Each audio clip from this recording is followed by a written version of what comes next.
ኮሌጅ ህይወትሽን አሁን እንደዚህ አይነት ጥሩ አባት ወይም ጥሩ እናት ጥሩ እህት ይኖራል። አሁን በተለይ አሁን ላንቺ አባትሽ ትልቅ ጓደኛ ናቸው። አባት ዞር ሲሉስ አልተጎዳሽም? በጣም በጥሩ ቤተሰብ ውስጥ የሚያድጉ ሰዎች እንደዛ ሰዎች ሲያጧቸው ምትክ ያለ አይመስላቸውም። እግዚአብሔር ያለም አይመስላቸው ጊዜ አለ። አልተፈተንሽም እንደዚህ? አይ በፍጹም። አሁን ጠነከርኩ፣ ጎበዝኩ። ለቤተሰቡም አለው ማለት ጀመርኩ። ለእናቴ ጓደኛ ሆንኩ። እህቴም እህቴ ነች። ደስ የሚለው ጥሩ ቤተሰቡ አባታችን ጥሩ አርጎን ያሳደገን። እናታችንም በጣም ጠንካራ የወታደር ሚስት ነች። ትንሽ አርደኛ ነች፣ ግን በጣም ጠንካራ ደስ የምትል እናት ነችና በቃ ጥሩ ድጋፍ ስለነበር ከየሁሉም ያው እንግዲህ አባቴ ሲሞት እንትን ሳልል ነው አልተዘጋጀሁም ነበር። እውነት ለመናገር ብዙ አብሬው መኖር መስሎኝ ነበር። ግን ሰው ወላጅ የሚወደውን ሰው ለማጣት ይዘጋጃል? አላቅም እኔ እንጃ። ብቻ ብዙ እንደሚኖር ይሰማኝ ነበር። እንደውም ምን ለው ነበር ልጆቼን እናንተ ነው የምታጫውተው ብሎ ነበር። ምክንያቱም ያው አባቴ ነው አብሮኝ ያለው፣ እናቴ ክፍለ ሀገር ነች። በአመት 2-3 ነው የምንገናኘው እና አልተዘጋጀውም። አንዴ ግን ምን አለኝ በጣም የሚገርመው አዘጋጅቶ ነው የሞተው። አባቴ በጣም ጸሎተኛ ነው። እኔ አላቅም ሳቀው ሲጸልይ ነው ማለት። ስወጣ ወደ ስራ ይጸልያል፣ ስገባ ይጸልያል፣ ራት እንበላለን። ከዛ እኔ ስተኛ የሆነ ሳስነቃ እየጸለየ ነው እንዴ ነው። እና የሚካኤል በጣም ወዳጅ ነው። የሚካኤልን ስዕል አንግቶ ነበር ያኔ ጦርነት ምናምን ሲሄድም ሲነግረኝና በሚካኤል ቀን ከ4 ጊዜ ኦር 3 ጊዜ ከሞት ድኗልና በጣም ሚካኤልን ይወዳል። እና የሚገርምህ ምን አለኝ አንድ ቀን ማታ አምሽቼ ከስራ አጋጣሚ ሽፍቴ ማታ ሆነና አምሽቼ ከስራ መጣለሁ። ስመጣ ልክ የሰርቪስ መኪና ሲጥለኝ ነው ፋዘር የሚነቃው። በር ይከፍታል፣ ያየኛል፣ እገባለሁ። በቃ ይሄ ትሬንዳችን ነው። ከዛ የዛን ቀን ጸጣለኝ። የውጭ በር ከፈትኩ፣ ማንም የለም። የውስጥ በር ከፈትኩ፣ የለም ማለት ተኝቷል። ጠጋ ብያየሁት ማለት የምር የሞተ መስሎኝ ነበር የዛን ቀን። ደግሞ ይሄ ትንሽ እንደ ማማመም ግፊት አለብህ ምናምን እየተባለ ነገር ነበርና ጠጋ ብዬ ሳየው ዘራፍ ብሎ ተነሳ። እንግዲህ ያው የወታደር ነገር አበድኩ፣ አለቀስኩ፣ አበድኩ ማለት ምን እንደተሰማኝ አላውቅም በወቅቱ። እኮ የሞትክ መሰለኝ ያልኩት፣ እኮ የሞትክ መሰለኝ፣ ለምንድን ነው ያልጠበከኝ ምናምን ብዬ በቃ በጣም ተረበሽኩ፣ አለቀስኩ። ማለት ለምን እንዳለቀስኩም አልገባኝም። ያው እንግዲህ ሲድን እንደውም ሲነሳ እንዴ አላህ እንዴ ነው ተብሎ ደስ ነው የሚባለው። እኔ ግን አለቀስኩ፣ በቃ ፍርሃቴን እንዲገለጽኩትና ሳለቅስ ሳቀ። የሱ መሳቅ ይበልጥ እያናደደኝ መጣ ነኝ። ከዛም በኋላ ሙሌ ነው የሚለኝና ሙሌ ከትልቅ ሰው ጋር የሚኖር ሰው እኮ በጣም ጠንቃቃ መሆን አለበት አለኝ። እና አሁን በሞት ምን ታረጊ ነበር ሲለኝ ጮሃለሁ አልኩት። እንግዲህ 5 ሰዓት ነው ምናምን ነው ማታና ጮሃለሁ አልኩት። አይደለም ተበለሻሸ ነገር ካለ አስተካክሎ ምን ብሎ ነው ሰው የሚጠራው? ከትልቅ ሰው ጋር የሚኖር ሰው ዝግጁ መሆን አለበት አለ። እኔ ጭራሽ ምናምን ብዬ ያው ብቻ በረደልኝና ተኛው። ከዛ በኋላ አባይ በወር 20 ቀኑ ምናምን ነው የሞተው። አዘጋጅተውሻል? ያውና ልክ ሆስፒታል ጠዋት ማታ ተቀጣጥረን ማለት ጠዋት ክሊኒክ ሄዳለሁ ምናምን አለኝ። ጠዋት ሲነሳ እየለባበሰ እያየሁት እንቅልፍ ጣለኝ። ከዛ ተነስቶ ሄደ ማለት ነው። በዛው ያው ወደ ክሊኒክ ሄደ። ደሞ ሊለካ እዛው እያለ ነው እንግዲህ ፌንት አርጎት የወደቀው። ተጠራሁኝ። ሲሄድ አልደረስኩበትም።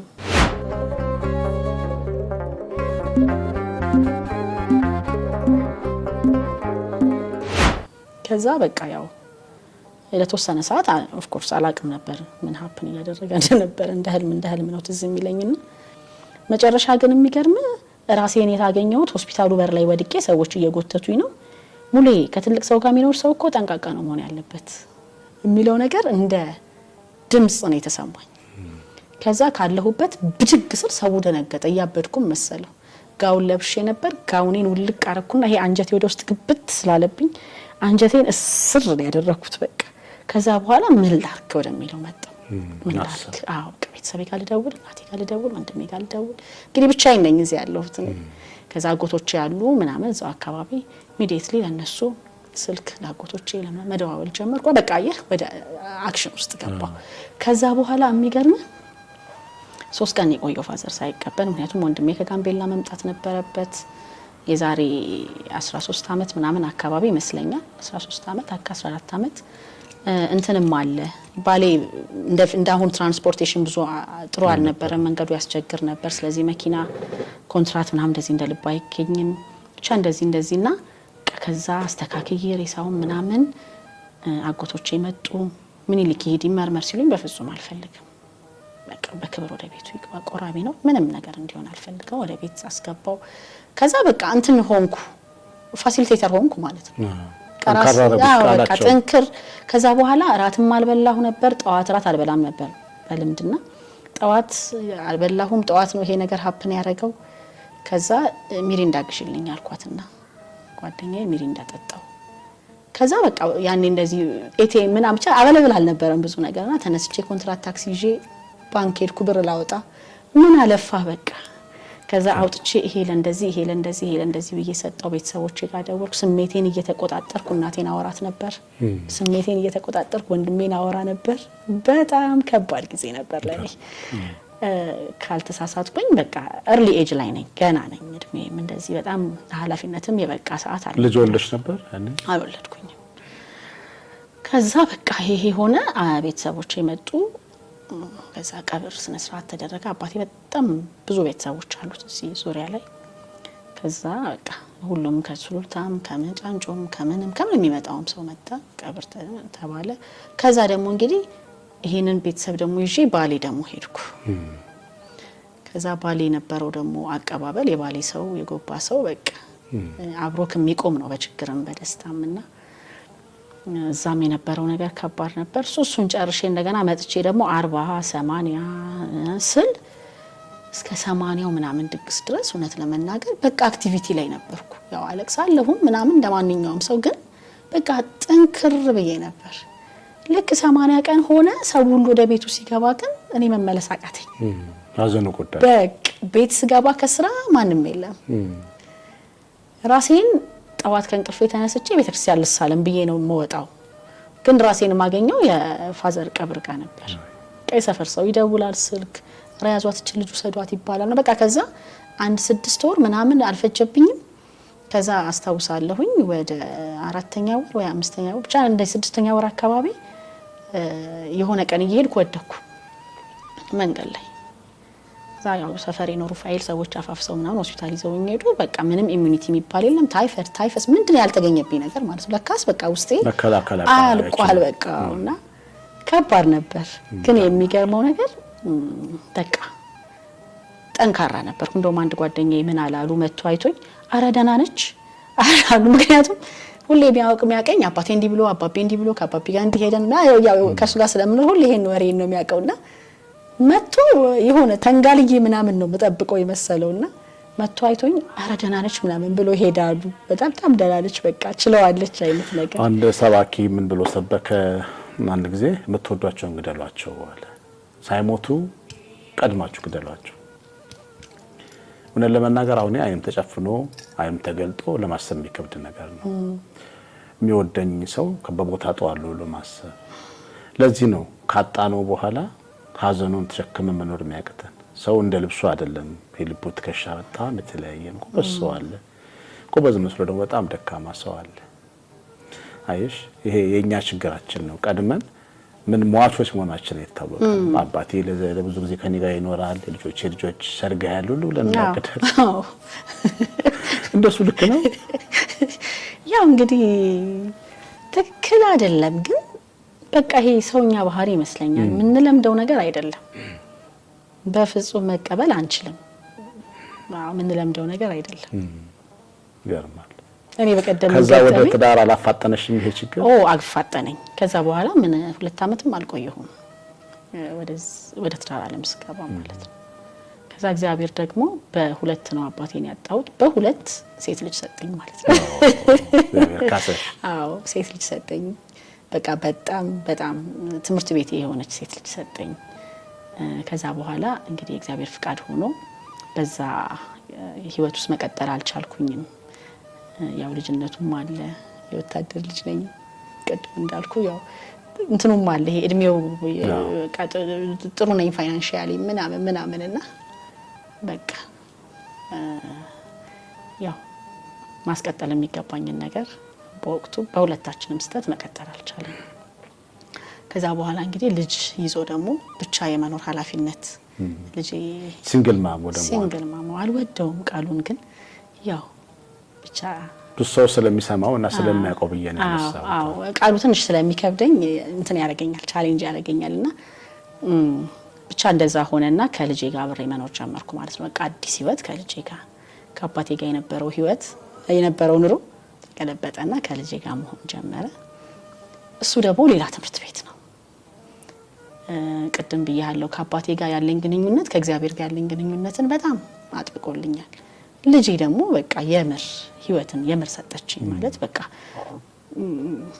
ከእግዚአብሔር ጋር ያለኝንም ነገር በጣም ጥብቅ እንዲል እሷ የምትጠይቀኝ ነገር ለካ እኔ ማለት አምላክ ለካ ከልጆቹ ይሄን ነው የሚጠብቀው አይነት እንድል ህይወት መንፈሳዊ ህይወቴ ጥሩ ሆነ። በቃ ቆንጆ ሆነ። ከሷ ጋር አብሬ በደንብ እንቀሳቀሳለሁ። እሷን ለማቁረብም እሷን እሺ ለማለትም ማረጋቸው ነገሮች ከሷ ጋር ያሉ አብሮች ከእግዚአብሔር ጋር ያለኝንም ነገር በደንብ አጠነከረልኝ። ማርያምን በጣም እንደወጣት አደረገኝ። ከዛ በኋላ በቃ አጠነከረኝ። ታውቃለህ በቃ በጣም ጠንካራ ሆንኩ። እምነቴን በእግዚአብሔር ላይ ብቻ ነው የምጥለው። አንድ ማምነው ነገር እግዚአብሔርን ነው፣ ቀጥሎ ራሴን ነው። በቃ እምትገርም ሳቴላ ተፈጠረች። ከዛ በኋላ ጥያቄ አለኝ። ሳቴላ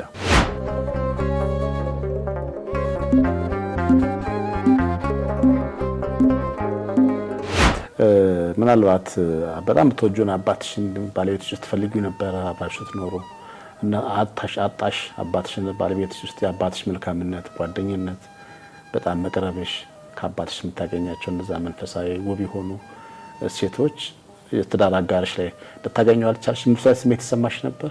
አዎ ኦነስትሊ አዎ። አንድ እንደውም በጣም የምወደው ንግግር አለ። ባልሽ ውስጥ አባትሽን አትፈልጊ፣ እናትህ ውስጥ ሚስትህን አትፈልግ። ይሄ አሁን ነው የገባኝ። እንግዲህ ያው 30ዎቹን አጋምሼ ማለት ነው። ምናልባት ያኔ ቢሆን ፕሮቴክት አደረገው ነበር፣ እንዴት ማስኬድ እንዳለብኝ አቅ ነበር። ግን ጥበበኛ አልነበርኩ፣ ስትሮንግ ብቻ ነበርኩ። ሴት ልጅ ጠንካራ ሳይሆን ጥበበኛ ነው መሆን ያለባት። ያኔ ግን ጠንካራ ብቻ ነበርኩ። እንዳልኩ ያለፍኳቸው የህይወት ምዕራፎች በቃ ምንም ነገር እንደማይጥለኝ በራሴ በጣም ኦቨር ኮንፊደንስ እንዲኖረኝ ምናምን አድርገውኛል። ስለዚህ ማምጣት እችል ነበር እኮ በመግባባት ውስጥ ብዙ ነገር ማስኬድ እችል ነበር፣ በብልሃት ብዙ ነገር ማስኬድ እችል ነበር። ግን በቃ ስትሮንግ ሆንኩ፣ በቃ ጠንካራ ሆንኩና ጠባቂ ብቻ ነኝ። ትሪትመንት ፈልጋለሁ፣ ቅድም አንተ እንዳልከው ጎበዝ መባል ፈልጋለሁ። ስለምሰራ ስለምሯሯጥ አይዞሽ ጎበዝ በርቺ መባል ነው የምፈልገው። ምክር ተግሳጽ፣ አንቺ እኮ አትቀመጪም፣ አንቺ መሯሯጥ ነው ስራ፣ በቃ ሴት ልጅ እኮ ቤቷ ነው የሚሉ ነገሮችን አልፈልግም። ቀስ ብዬ አሁን ቢሆን ቅድም እንዳልኩ ማስኬድ ይችል ነበር። ስተቱ ሁለታችንም ጋር ስለነበረ እሱም ደግሞ ልጅ ነበርኩ፣ ሊታገሰኝ ይገባ ነበር። ግን በቃ እንትን ነው የምፈልገው፣ አይዞሽ አለሁ ይሆናል አይደል፣ እንድች ነበር የምፈልገው። አሁን ሴት ለምንድነው የምገነዘበው? ትዳር ማንም ሰው ትዳር ከመያዙ በፊት ሴት ብቻ መሆን፣ ወንድ ብቻ መሆን፣ ለአቅመ አዳም መድረስ ብቻ አይበቃም ማለት ነው። አይበቃም፣ መማር አለበት በደንብ። እኔ አሁን ፕሮግራሜ ላይ በጣም ተጋግሜ ለመስራት የምፈልገው እንደውም ከአንዲት እናት ጋርም ሳወራ ነበር ሰሞኑንና ጠጋ ብላ አሁን እኔ ሚስት ለመሆን ጠጋ ብዬ ከእናቴ መማር ነበረብኝ። ያየሁት ነገር እኮ አለ። እናቴ በጣም ትገርም ሚስት ነች፣ ለባሏ ታዛዥ ሚስት ማለት ነው። እኔ ደግሞ በቃ ጠንካራ ሴት ነኝ፣ ታዛዥ አልነበርኩ። በቃ ሴት ልጅ ለባሏ ትገዛ ነው። ይህ እግዚአብሔር ቃል ነው። የባሏ የሴት ልጅ ራስ የቤቱ ራስ ይሄንን አልረዳውም። እኔ አላውቀው መጽሐፍ ቅዱስ ውስጥም አውቀው አይመስለኝም በወቅቱ። በቃ በጣም ጠንካራ ነኝ፣ ፈላጭ ቆራጭ ነኝ ምናምን ከኔ ያልኩት ነው የሚሆነው። ሁለተኛ ደግሞ በልጅነቴም አቺቭመንቶች አሉኝ አይደል ስኬቶች ምናምን ስላሉኝ በቃ ስለዚህ ጠጋ ብዬ ከእናቴ መማር ነበረብኝ ሚስትነትን። ጠጋ ብዬ ከሃይማኖት አባቶቼ መማር ነበረብኝ።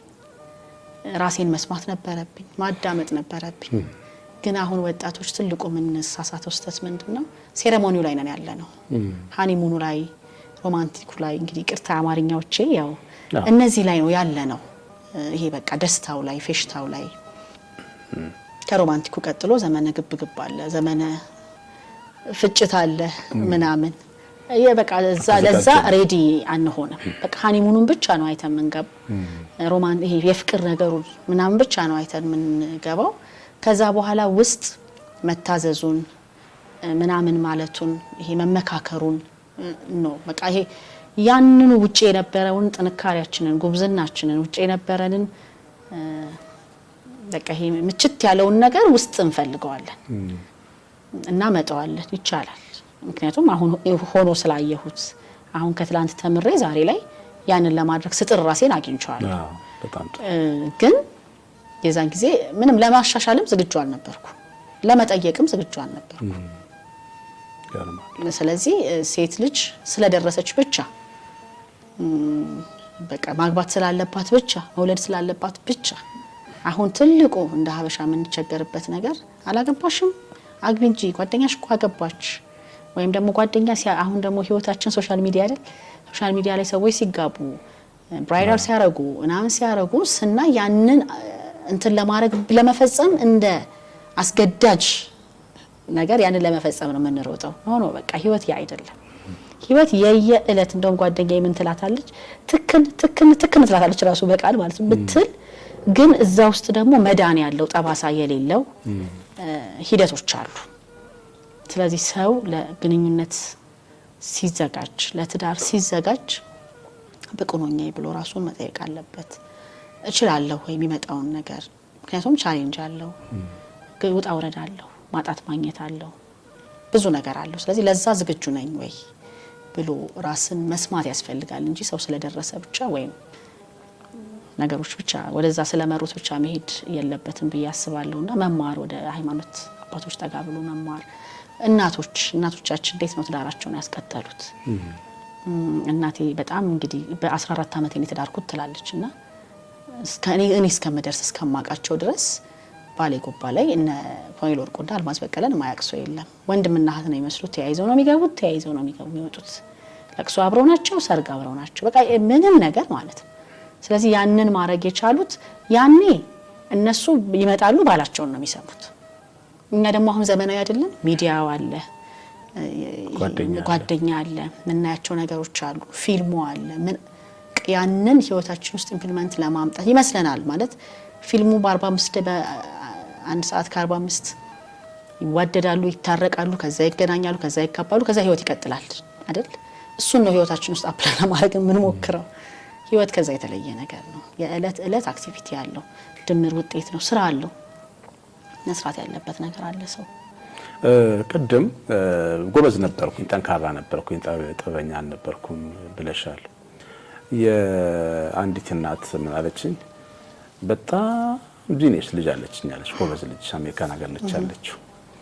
ተቀምጬ ግን ስለ ወደፊት ትዳሯ ያሳስበኛል። ለምን አልኩ።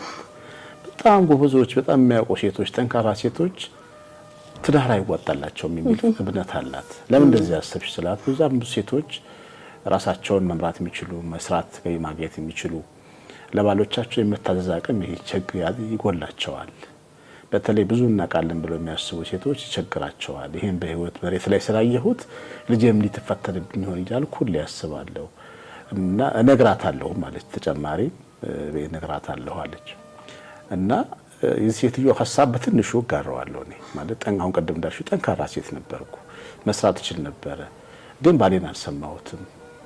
ትዳር ቤተ መቅደስ ነው። ቤተ መቅደስ ጫማችን እንደምናወልቅ ሴት ልጅም ጠንካራ ብትሆን ወንድም ልጅ ምንም ትልቅ ነገር ቢሆን ግን ጫማውን አውልቆ ባል ሆኖ ሚስት ሆና የምትገባበት መቅደስ ነው ትዳር አይደለም።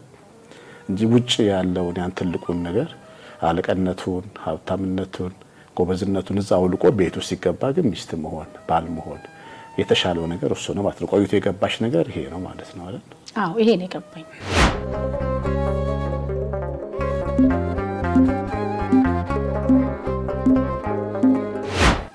ሴት ለመሆን ሚስት ለመሆን ባለሙያ መሆን ጠንካራ ሴት መሆን ወይ ደግሞ ምን አይደለም፣ በቃ ጥበበኛ መሆን ይጠይቃል። ጥበብ ነው የምር ትዳርን የሚያስቀጥለው። የገባኝ ነገር ይሄ ነው። አሁን የገባኝ ነገር ይሄ ነው። እኔ በፊት ባለሙያ ነኝ፣ ጎበዝ ነኝ፣ ጠንካራ ነኝ፣ ያው ቅድም እንዳልኩ ግን በቃ በጣም ኢጎ ነበረብኝ። በቃ ኃይለኛ ኢጎ ነበረብኝ። የመጀመሪያ ቅድም እንዳልኩ እግዚአብሔር ነው የኔ የመጀመሪያ ኢጎ ማለት እኔ በቃ እኔነታውና በቃ እግዚአብሔር አለ እኔ ምንም አልሆንም አይነት ነገር እና በቃ ምንድነው ይቅራ አይነት ማለት ነው። የምናፈርሰው ነገር ምን ያህል ቤተሰብ እንደሆነ አይገባንም። በወቅቱ አገር እንደምናፈርስ አይገባንም። ግን እንደው ከሆነና ያ ነገር ሀፕን ካደረገ ደግሞ የመጀመሪያው ሪስፖንሲብሉን መውሰድ ነው። ያልጎዳኝ እኔ ለዛ ነው ቂመኛ ያልሆንኩት። ስቲል ጓደኛ ነኝና የልጅ አባትና እንመካከራለን፣ እናወራለን። ለልጄ በጣም ጥሩ ነገር ነው ምነግራት፣ እውነታውን ነው ምነግራት። ስለ አባቷ ነግራታለሁ። እኔ ይሄን አድርጌ ነው ይሄ አሁን ስትደርስ ማለት ነው ስትደርስ አሁን ተለቀ ያለች ስለሆነ ነግራታለሁ ከነ ክፍተታችን ከነ ድክመታችንና ቂመኛ እንሆናለን። አንዳንድ ጊዜ ጥለነው ወተን በሁለቱም አንግል ሊሆን ይችላል ችግሩ የተፈጠረው፣ ግን በቃ መቀጠል አልቻለም። ግን ከዛ በኋላ ቂመኛ እንሆናለን፣ እልህ እንገባባለን። አሁን እያየነው ነው ሶሻል ሚዲያ ላይ እኔ ወጥቼው ነገር ላለው ያ የሆነ ነገር ይላል ምናምን፣ በቃ እልህ መገባባት ይሄ እግዚአብሔርም ከሚወደው ነገር ውጪ ነው ብዬ አስባለሁ። ስለዚህ ባይሆን ጥሩ ነው ሰዎች ራሳቸውን ቢሰሙ ከመጀመሪያ ዝግጁ ነኝ ወይ ብቁ ነኝ ወይ ቢጸልዩ። ስለ ትዳር ከማግባታችን በፊት ብዙ ጊዜ በዓለም ያለን ሰዎች ስፔሻሊ አናደርገውም። ወደ አምላካቸው ጠጋ ቢሉ ቢጠይቁ፣ ምናልባት የኛ ያልተፈቀደልን ነገር ይሆን ይችላል እየሞከርን ያለነው እየሄድንበት ያለነው ነገርና እሱ ነገር ላይ ቢሰራ። ቅድም እንዳልኩት አሁን የምን ቀየረሽ ብትለኝ ሲሪየስሊ እዛ ነገር ላይ መስራት ጀመርኩ። በቃ ሲሪየስሊ ማለት ነው። ለካ በቃ ስኬት ብቻውን ስኬት አይደለም። ሰዎች በቃ አብረው መኖር አለባቸው፣ በጋራ መኖር አለባቸው፣ መመካከር አለባቸው። ሰው ብቻውን ምንም ያህል ኢፌክቲቭ እና ምንም ያህል ውጤታማ ቢሆን ሪሌሽንሺፑ ዊክ ከሆነ ጎዶሎ ነገር አለ፣ መሰራት ያለበት ነገር አለ ማለት ነው። መሙላት ያለበት ቀዳዳ አለ ከዛ ሰውዬ ውስጥ ማለት ነውና ይሄ ነገር ይገባኝ ጀመር። ይሄ ደግሞ በደንብ እየገባኝ የመጣው ያው አሁን ከልጄ ጋር መኖር ጀምሬ የልጄን ኃላፊነት ነኝ የወሰድኩት። ቅድም እንዳልኩት እግዚአብሔር ይመስገን ኃላፊነቱን ስለወሰድኩኝ በሁለታችን መሀል በተፈጠረውም ነገር ከልጄ ጋር የነበረኝ ነገር ቆንጆ ነበር። ዲስከሽናችን ቆንጆ ነበር። በቃ ጓደኛ ሆነን ያደግነው። ራእይ ውስጥ ኢንቮልቭ ታደርግ ነበር። እያንዳንዱ ስኬቴ ውስጥ አለች። በጣም ጎበዝ ተማሪ ነች። አታምንም። በቃ የምትገርም ልጅ ነች። አንባቢ ነች። መጽሐፍ ቅዱስ ይዛ ከመተኛቷ በፊት አንብባ ጸሎት አድርጋ ምናምን የምተኛው። እግዚአብሔር ይመስገን። የምታየውን ትመርጣለች። እነግራታለሁ እንጂ አልከለክላት። ግን የሚያስከትለውን ነገር ከነ ችግሩ ከኔ የሚጠበቀው ይሄን ነው ለማድረግ መሞክረውና ጥሩ ጓደኛ የሆነ አብረን ነበርና በዛ ውስጥ እንግዲህ ያው ህይወት ይቀጥላል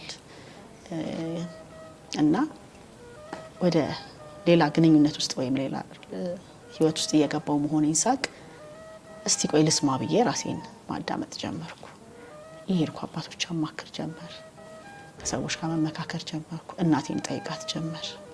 እናቴንም ጠይቃታለሁ። ቁጭ ብዬ አወራታለሁ። ያየሁት ነገር አለ፣ ግን እኔ ያየሁት ከጎለበተ በኋላ የመጀመሪያው ጊዜ እንዴት ነበር ነው ጥያቄ እና እሱንም ጠይቃታለሁ። ብቻ በቃ አሁን ማንበብ ጀመርኩ። ራሴ ላይ በደንብ ጊዜ መውሰድ ጀመርኩኝና አሁን ምልክ ነገር እየገባኝ መጣ።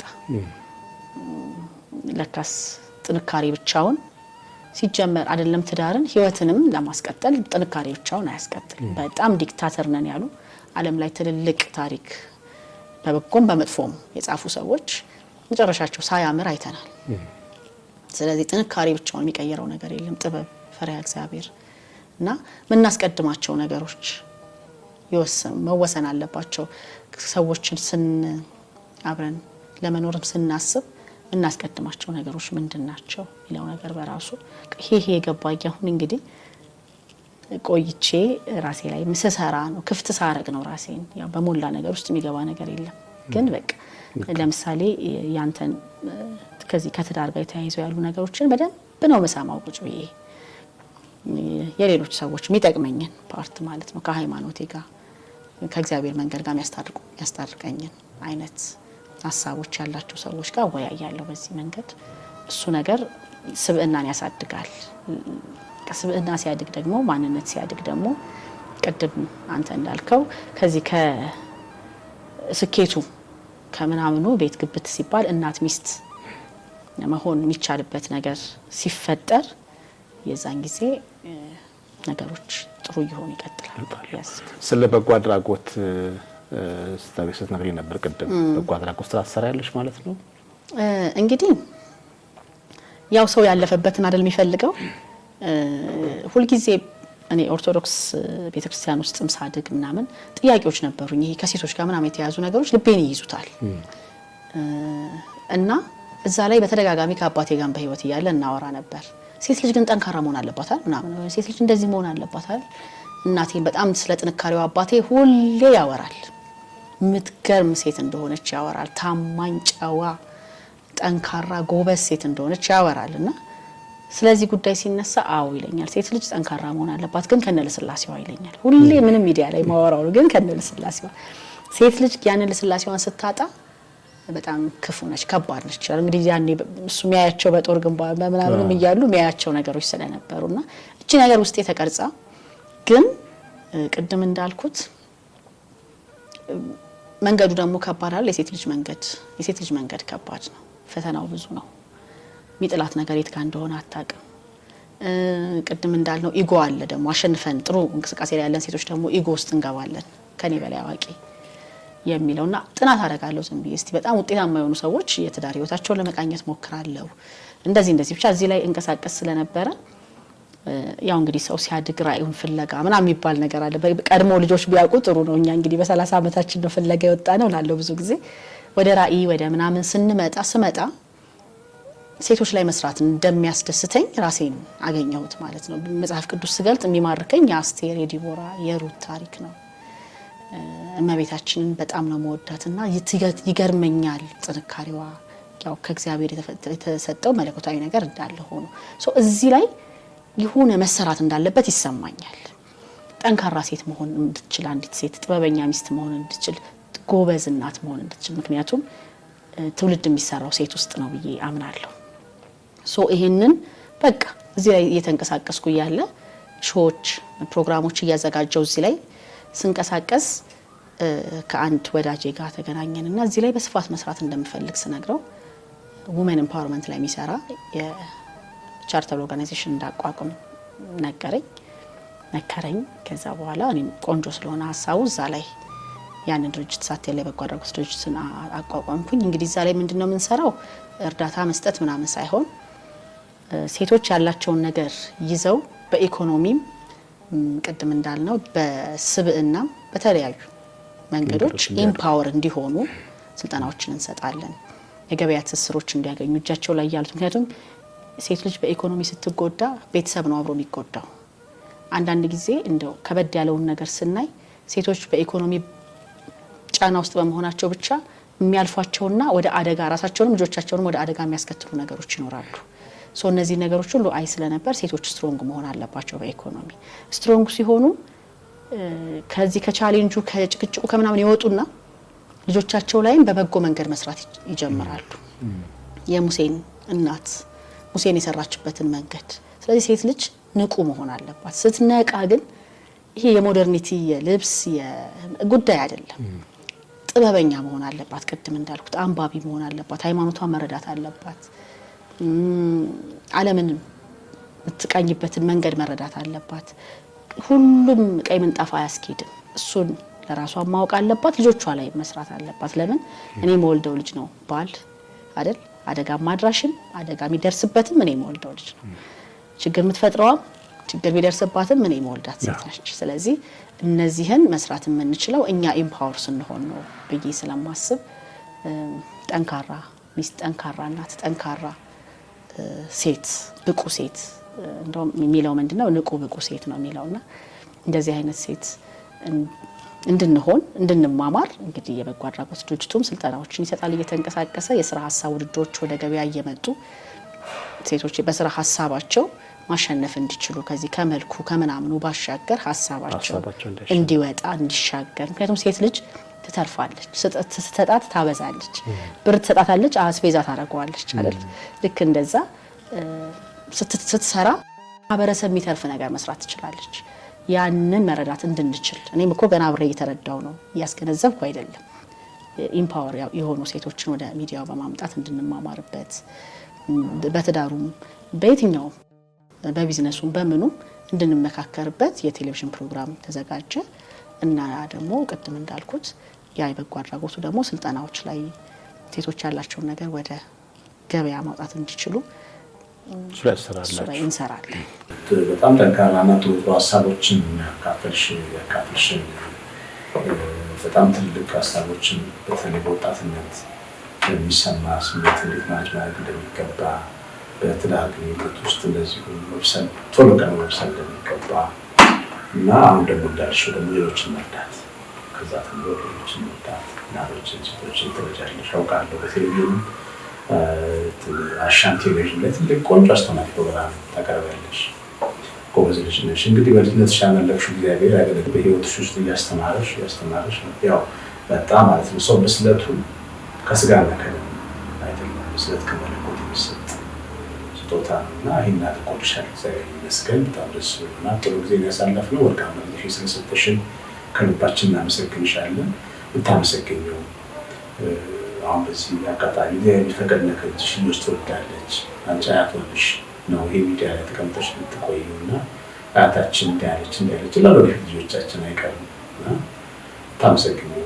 ደስ ብሎ ብታስተላልፉ መልእክት ካለ መጨረሻው ደርሰሻል። በጣም መልካም። እንግዲህ ቅድም እንዳልኩት ነው ከነዛ ሁሉ ስህተቶች በኋላ እግዚአብሔር በበጎ ጎብኝቶ 3 ዓመት ስትጨርሻል። እግዚአብሔር ይመስገን። አሁን የትናንትና ስህተቶችን ለማረም እግዚአብሔር መጨረሻውን ያሳምነውና ማለት ነው። በእያንዳንዱ እንቅስቃሴ ሳጠፋ እያረሙ ስወድቅ እያነሳ እያስተካከለ እየሰማኝ ጎበዝ ሰራተኛም አይደለም እያስተካከለ እየሰማኝ መንገዴን የመራኝ መንገዴን ባኝልኝ እግዚአብሔር በሰደደኝ መድኃኒት ስለ ሁሉም ነገር ይመስገን።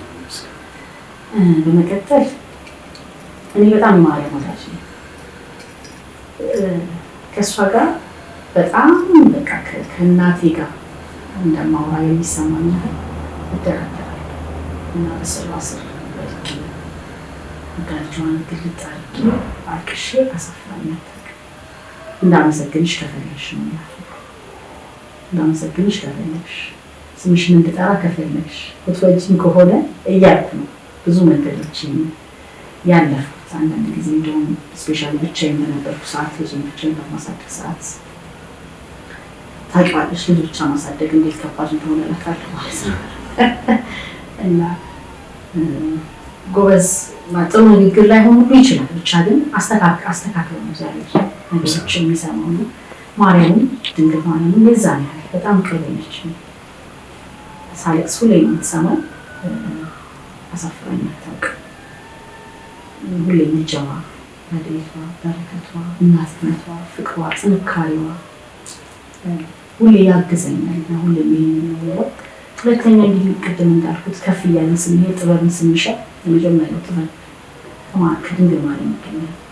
ጥበብሽን አውርሺ፣ ትህትናሽን አውርሺ ማለት በጣም ይገርመኛል። ትህትና እኛ አንድ ባለስልጣን እንኳን ስናቅ የሚሰማን ወይም ደግሞ አንድ ጥሩ ወንድም እንኳን ካለን የሚሰማን ባላችን ጥሩ ከሆነ የሚሰማን ይቻላል። የሶስት ሰዎች አሉ ከነዛ ሁሉ የተቀበለ የሚሰማኝ የሚያዳምጠኝ ጆሮ ስለሰጠኝ እናቴ ከነሰፈቴ የምታቅፈኝ ታላቅ እህቴ ሂማን የሰጠችኝ ወንድሞቼ በወረበት እኔ ህይወት ውስጥ አንድ ቀንም ስልክ አንስተው ምክርና ተግሳጽ የሰጡኝ መንገድን የመሩ አይዞሽ በርቺ ያላሉ አይሳካልሽም ያሉ ሁሉ ጨምሮ በእግዚአብሔር ዘንድ በእግዚአብሔር ስም እጅግ በጣም አመሰግናለሁ።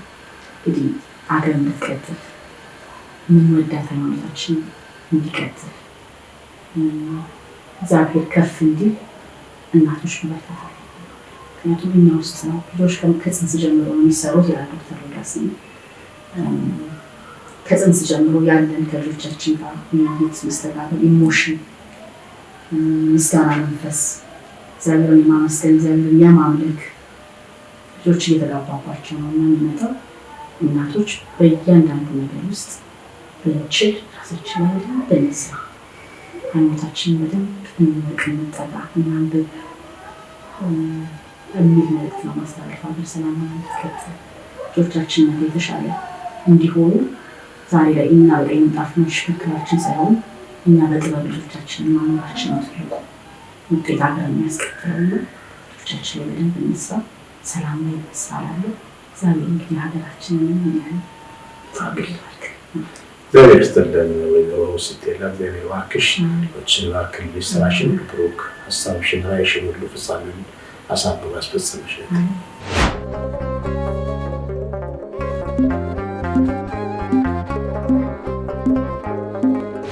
የተወዳችሁ ሉካን የዚህ መርሃግብር ተከታታዮች በወይዘሮ ሳቴላ ህይወት በጣም ብዙ ነገር እንደተማርን ተስፋ እናደርጋለን። ጻፉ፣ ኮሜንት አድርጉ፣ መርቋቸው።